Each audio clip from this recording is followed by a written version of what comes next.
ازيكم عاملين ايه؟ يا رب تكونوا بخير. كل لعيبه الكوره وكل نفسهم يلعبوا كوره ان شاء الله نشوفكم في اكبر واحسن الانديه. معاك كابتن اسلام مصطفى، فيديو جديد النهارده ان شاء الله هنتكلم عن اختبارات النادي المصري البورسعيدي. النادي المصري من الانديه الكبيره جدا واللي ليها جماهيريه وليها شعبيه كبيره جدا، وناس كتير بتستنى اختبارات عشان تروحها، بالذات اهل بورسعيد والمحافظات القريبه من بورسعيد. ناس كتير بتهتم باختبارات النادي المصري.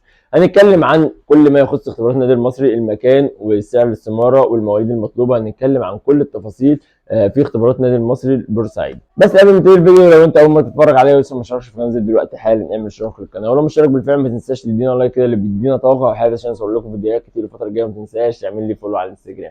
ومن غير رغي كتير يلا بينا نبتدي الفيديو. يلا بينا.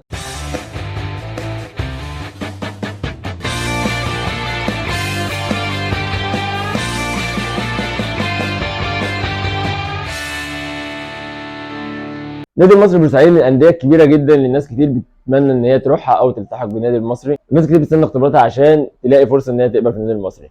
بس انا هقول حاجه برضو انا بحب اقولها دايما، مش الاختبارات مش الطريق الامثل او الطريق الافضل للالتحاق بالانديه. في طرق تانية احسن واهم وافضل، منها الماتشات الوديه عن طريق شركه تسويق او عن طريق حد موثوق فيه، وده احنا بنعمله الحمد لله في اكاديميتنا جولدن بوي. لو انت من القاهره وحابب تنضم لينا ممكن تستفسر عن طريق الارقام الموجوده تحت دي.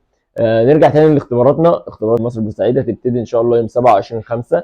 يوم 27/5 في ملعب السيد المتولي بجوار كفاله طفل يتيم. طب بالنسبه لسعر الاستماره، سعر الاستماره هيبقى 50 جنيه، وده سعر مناسب جدا او السعر المعتاد عليه 50 جنيه. الاستمارات هتبتدي تطرح من يوم 15/5، تبتدي الاستمارات تتوزع من يوم 15/5. هتبقى في ملعب الهدف بالمدينه الرياضيه من يوم 15/5. من يوم 15/5 هتبتدي في ملعب المدينه المنوره، وبعد كده من اول يوم 27/5 هتتنقل لملعب الاختبارات وهو ملعب السيد المتولي بجوار كفاله طفل يتيم. طب التفاصيل ايه؟ برضو في اخر الفيديو هسيب لكم ارقام لو عايز تستفسر عن اي حاجه قبل ما تروح عشان ما تتلخبطش، لان هم عاملين مواعيد للناس اللي من بورسعيد لوحدها ومواعيد المحافظات والاماكن الثانيه لوحدها عشان ما تتلخبطش، او في حاجه انت مش فاكرها او مش عارف انت تروح امتى. ممكن تسال وتستفسر في الارقام اللي انا هسيبها في اخر الفيديو. اول حاجه الاختبارات هتبتدي ان شاء الله لاهل بورسعيد، هتبقى من يوم 27/5 السبت 27/5، تبقى مواليد 2015 و2016 و2017. يوم الاحد يوم 28/5 يبقى 2014 و2013. يوم الاثنين 29/5 تبقى 2012 و2011. يوم الثلاث يوم 30/5 تبقى 2010 و2009. يوم الاربع يوم 31/5 تبقى 2008 و2007 و2006. يوم الخميس وهو اخر يوم للناس اللي من بورسعيد وهو يوم 1/6 هيبقى 2005 و2004 و2003. يعني المواليد المطلوبه من اول 2017 لحد 2003، من اول 2017 لحد 2003.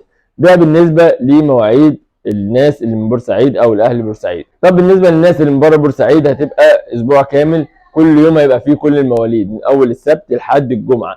من اول السبت يوم 3/6 لحد الجمعه 9/6. سبت 3/6 لحد 9/6. طب الاختبارات بالظبط الساعه كام؟ الاختبارات من الساعه 9 لحد الساعه 3 العصر. من الساعه 9 لحد الساعه 3 العصر، ده بالنسبه لكل المواليد وكل المحافظات، سواء من بورسعيد او من بره بورسعيد، تبقى الساعه 9 صباحا لحد 3 عصرا. وبكده نكون خلصنا كل تفاصيل الاختبارات وكل حاجه ما يخص الاختبارات. اختبارات المصري لو تسالنا تروح ولا لا، السنه اللي فاتت الاختبارات كانت كويسه جدا، كان برئاسه الكابتن ميمي عبد الرازق، وكان عامل اختبارات وكان فعلا بيدور على مواهب كويسه او مواهب يقدر يستفاد منها.